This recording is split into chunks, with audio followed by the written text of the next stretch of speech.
Bonjour à tous. Aujourd'hui, je suis avec François Sureau. Bonjour. Comment ça va? Bah écoutez, ça va pas mal, hein, ça va pas mal. Là, tout va bien. Tout va bien. Ce livre Tout va bien. est super. Voilà. Ah bah, Moi, je vous le dis. Bah, je suis content que vous me le disiez, Voilà. ça fait mon après-midi. Voilà. Voilà, exactement. S'en aller aux éditions Gallimard, on va discuter ensemble de ce Ouais. que c'est de partir, de revenir, de quitter. Parfois, ça n'a pas forcément les mêmes significations. Alors, permettez-moi de commencer par la fin. Il y a une phrase magnifique. Je spoil pas façon série, mais il y a une très belle phrase à la fin qui est il n'y a pas d'autre jardin que celui des origines. Ah oui, ça c'est oui, absolument. C'est très beau. On est dans un moment Ouais. où les origines, l'identité, est un peu une obsession. Et je voulais savoir à travers cette phrase que vous pensiez de cette époque et de ce moment. On retrouvera dans le livre après, mais cette phrase m'a interpellée à ce sujet.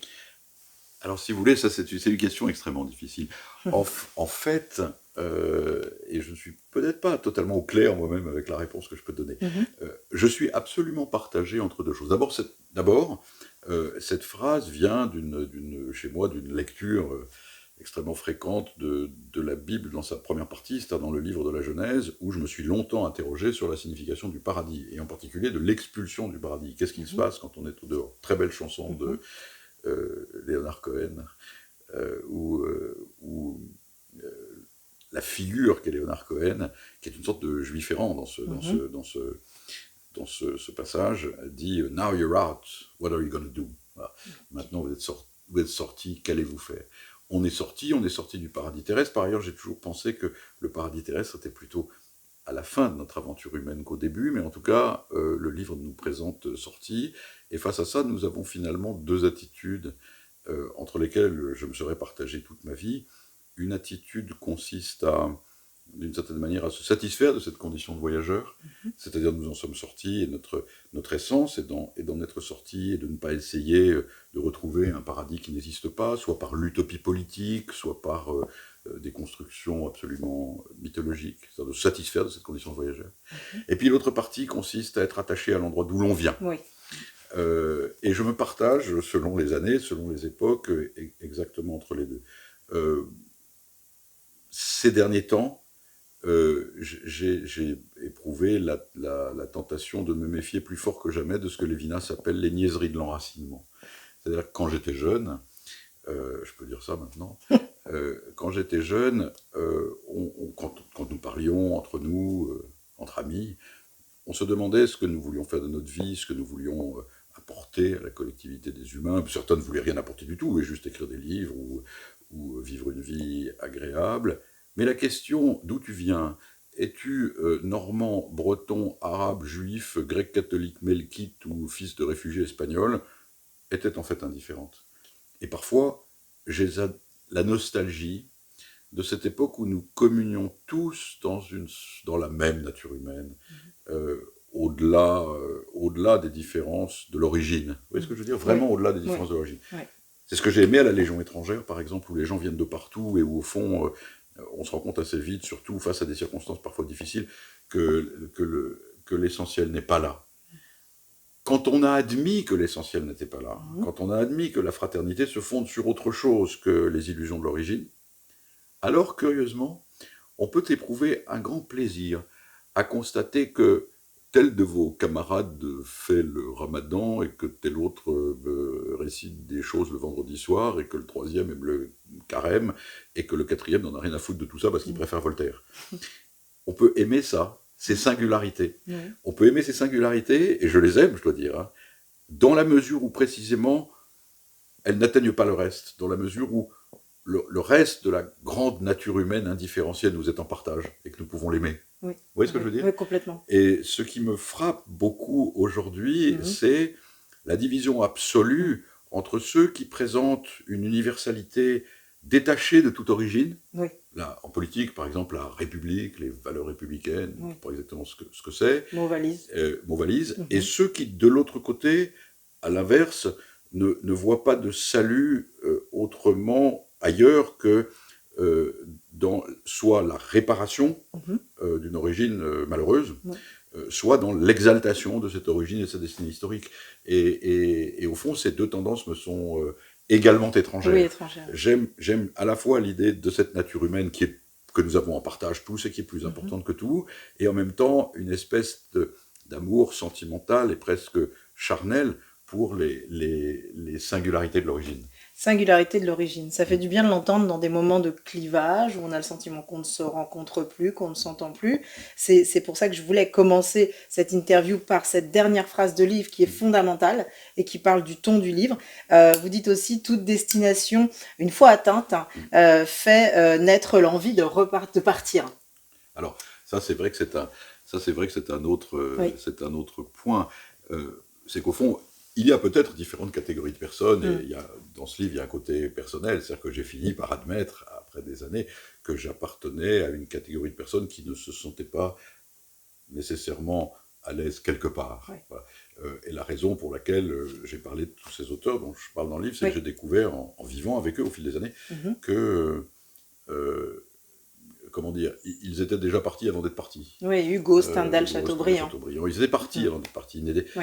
Laurence d'Arabie, Philby Père et Fils, ils n'étaient déjà pas là, et en fait, ils n'ont fait que tirer les conséquences dans le voyage de ce sentiment d'étrangeté, en se mettant en accord avec eux-mêmes dans le voyage, en assumant entièrement que leurs conditions étaient celles de voyageurs. De voyageurs. Et ça, c'est une chose alors évidemment, quand on a cette tendance d'esprit, c'est évident que on est effectivement plus porté au départ, sitôt qu'on a atteint le point qu'on se proposait d'atteindre, c'est-à-dire porté à repartir en quelque sorte. Mais voilà, il y a aussi... en fait, je n'aime pas l'exclusivité, enfin l'exclusive, vous voyez, j'ai toujours eu aussi une certaine admiration, enfin moi qui ai papillonné toute ma vie, j'ai toujours eu une admiration pour les gens qui n'ont fait qu'une seule chose, mais qui l'ont fait très très bien, mais qui n'ont fait qu'une seule chose. De même, si amoureux que je sois du voyage, du nomadisme, j'ai toujours été fasciné par les gens qui entretenaient précisément avec leur origine, avec leur terroir, avec des choses comme ça, un lien fort et amical. Voilà. Oui, presque redevable, un enracinement de fierté. Et ça, j'ai toujours été sensible aussi. Ce qui me paraît assez incroyable dans la période actuelle, mais peut-être que c'est aussi un défaut du caractère français, c'est sa binarité, c'est le fait qu'on ne puisse pas être à la fois l'un et l'autre. C'est ça, les étiquettes. On est condamné à être... Plus que les étiquettes, c'est une représentation du monde qui divise vraiment les choses en deux. J'ai aimé profondément Apollinaire pour cette raison.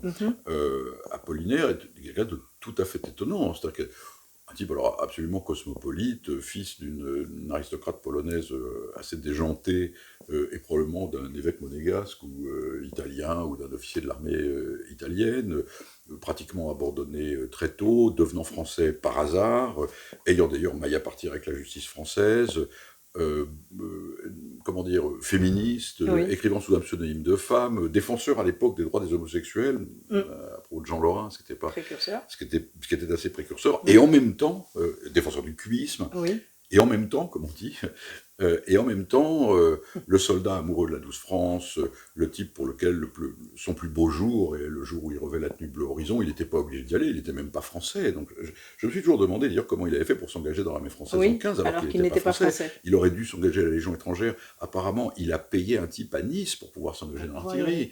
Et puis le jour où il a reçu sa croix de guerre était le plus beau jour de sa vie. Il chantait des hymnes à Clémenceau, il faisait des petits drapeaux bleu, blanc, rouge partout.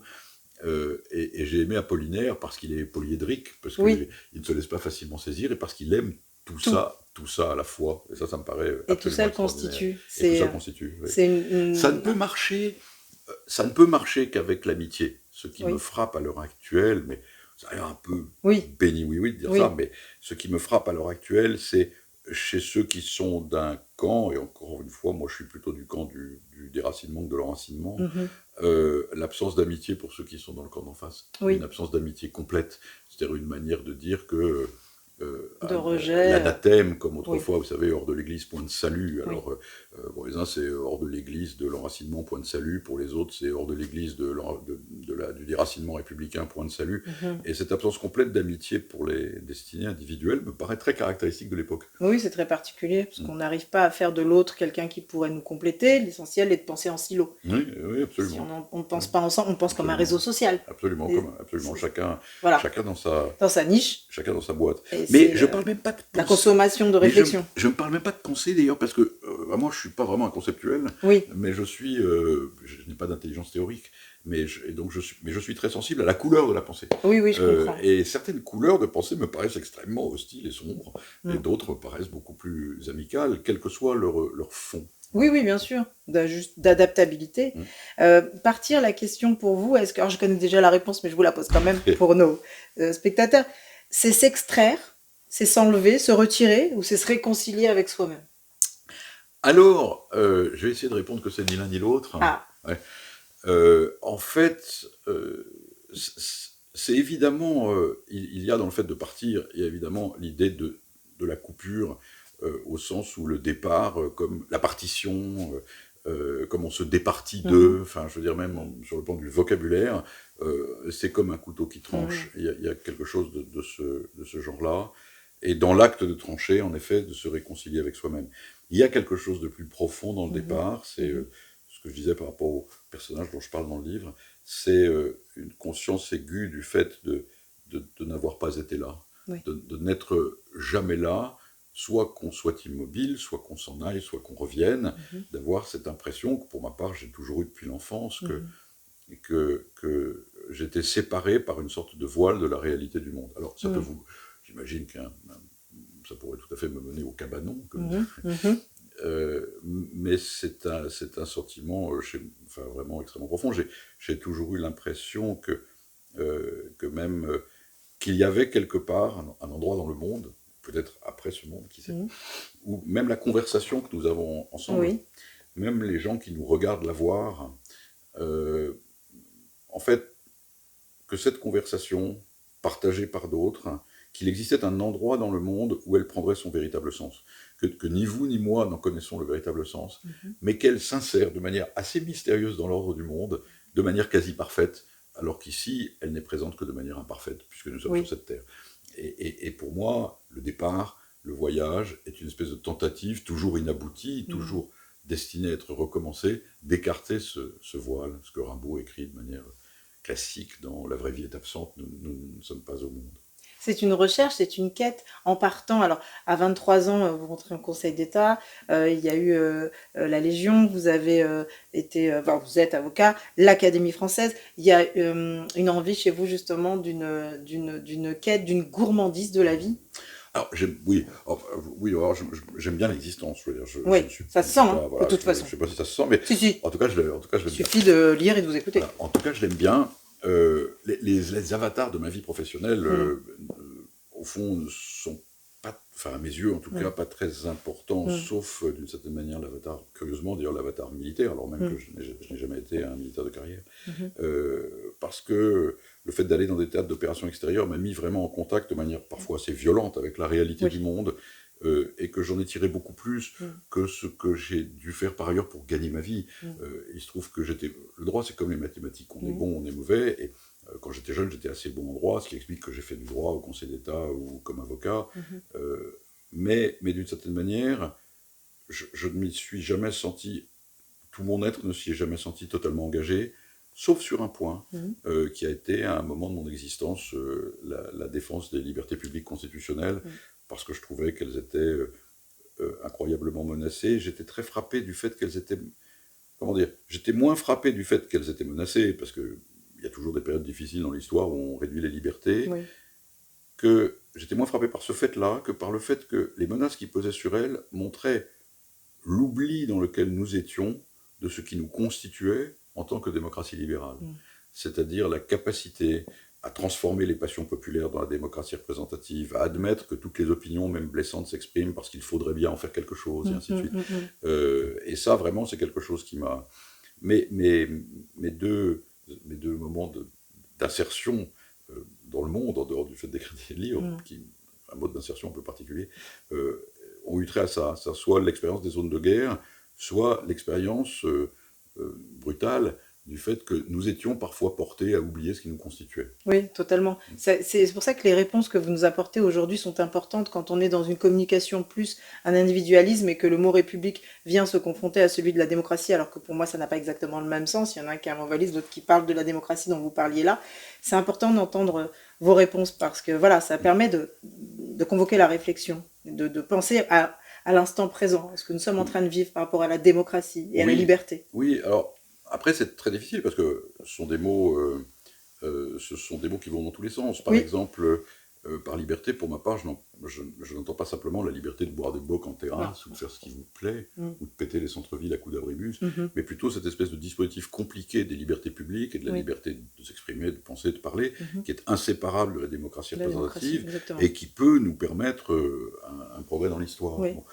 Après, planter là-dessus des différences de concepts, comme on faisait beaucoup dans les années 80, entre république, censément française et universaliste, et démocratie, censément ouverte au communautarisme, sont des pensées qui me sont totalement étrangères. Enfin, chaque pays a son histoire, et la nôtre, par exemple, n'est pas une histoire américaine. Oui, ça fait du bien de l'entendre. On a tendance à faire du mimétisme et à être parfois dans la complainte ou des confrontations de douleur, comparer l'esclavage avec la colonisation, des choses comme ça. C'est pas la même histoire. Non, c'est pas pareil. C'est bien de le rappeler. En même temps, cette question est très très intéressante parce que là aussi, c'est ce qui m'amène à me méfier de l'enracinement. Vous voyez. Quand on entend parler par exemple, quand on entend parler de la colonisation, très souvent, il m'est arrivé de discuter de phénomène colonial avec des gens que je connaissais, y compris des hommes politiques, et j'étais frappé du fait qu'ils me disaient, oui, mais enfin, t'es sympa, mais ton attitude anticolonialiste, c'est une attitude qu'on a maintenant, nous devons nous montrer solidaires de ce qu'ont fait nos parents, nos grands-parents, après tout, ils ont voulu faire l'empire, mettre des hôpitaux partout, etc., etc. Et ceci est une représentation entièrement fausse du temps où la Troisième République a colonisé des parties entières de la Terre. La moitié du corps politique, Pelletan, Clémenceau, etc., était radicalement hostile à la colonisation. Et hostile, je fais référence à un célèbre débat parlementaire entre Pelletan, qui portait la parole de Clémenceau, et Jules Ferry.